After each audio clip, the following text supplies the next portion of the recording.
Hello friends, সবাইকে welcome জানাই নতুন একটি ভিডিওতে। এই মুহূর্তে যে আপডেটের দিকে আমরা নজর রাখবো সেটি হচ্ছে স্কুল সার্ভিস কমিশনের চাকরি বাতিল মামলায় শুনানির আপডেট। আজ কি শুনানি হলো, সুপ্রিম কোর্ট থেকে কি শুনানির আপডেট উঠে এলো। স্কুল সার্ভিস কমিশনের 4টি লেভেলে প্রায় 26,000 শিক্ষক এবং অশিক্ষক কর্মীদের চাকরি বাতিলের মামলাটির আজ কি উঠে এলো আপডেট বিস্তারিত সুপ্রিম কোর্ট থেকে, সেগুলো আমরা জানবো। অর্থাৎ নবম দশম একাদশ দ্বাদশ গ্রুপ ডি গ্রুপ সি বা ক্লার্কের চাকরি বাতিলের মামলায় আজ সুপ্রিম কোর্ট থেকে যে আপডেটগুলো বেরিয়ে এসছে সেগুলো আপনাদের সঙ্গে শেয়ার করবো। তো চলুন বন্ধুরা, ভিডিওটি শুরু করা যাক। তো ভিডিও শুরু করার আগে বলে রাখবো বন্ধুরা, যারা চ্যানেলটিতে নতুন আছেন অবশ্যই একটু সাবস্ক্রাইব করে রাখার অনুরোধ রইল। পাশে থাকা বেল আইকনটি অবশ্যই অন করে রাখবেন পরবর্তী ধরনের নিত্য নতুন আপডেট পাওয়ার জন্য। তো চলুন বন্ধুরা, ভিডিওটি শুরু করা যাক। তো আমরা জানি নবম দশম একাদশ দ্বাদশ গ্রুপ সি বা গ্রুপ ডি এই 4টি লেভেলে টোটাল 26,000 প্রায় শিক্ষক এবং অশিক্ষক কর্মীর চাকরি বাতিল করে দিয়েছিলেন কলকাতা হাইকোর্টের স্পেশাল ডিভিশন বেঞ্চ।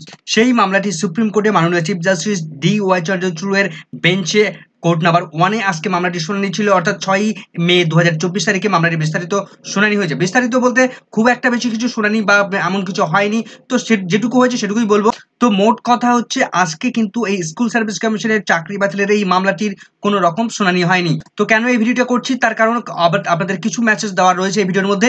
আমরা জানি স্কুল সার্ভিস কমিশনের এই চাকরি বাতিলের এই মামলাটি আজ সুপ্রিম কোর্টে 30 নম্বর সিরিয়ালে লিস্টেড ছিল, সেটা আমরা দেখতে পাচ্ছি।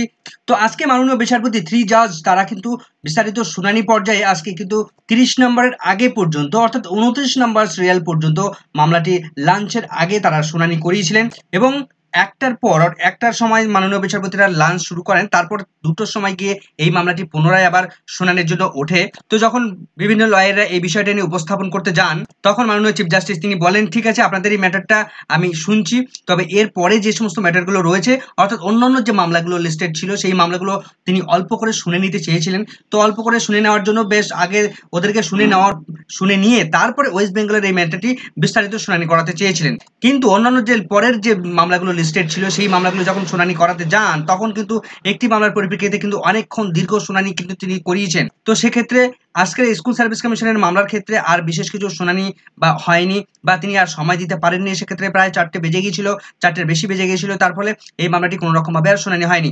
তো অন্য আরেকটি মামলা আগামীকাল শুনানির জন্য লিস্টেড হয়েছে। প্রথম তাকে লিস্টেড করে ফেলেছিলেন মাননীয় বিচারপতি এবং তারপরে মাননীয় বিচারপতি তিনি ডিক্লেয়ার করে দেন যে ঠিক আছে আপনাদের ওয়েস্ট বেঙ্গলের এই ম্যাটারটি আগামীকাল 2nd নাম্বারে লিস্টেড করে দেওয়া হবে, 2nd নাম্বারে এই মামলাটি শুনবো। অর্থাৎ আগামীকাল অর্থাৎ 7ই মে 2024 তারিখে এই মামলাটি স্কুল সার্ভিস কমিশনের চাকরি বাতিলের এই মামলাটি 2 নম্বর সিরিয়ালে লিস্টেড হতে চলেছে।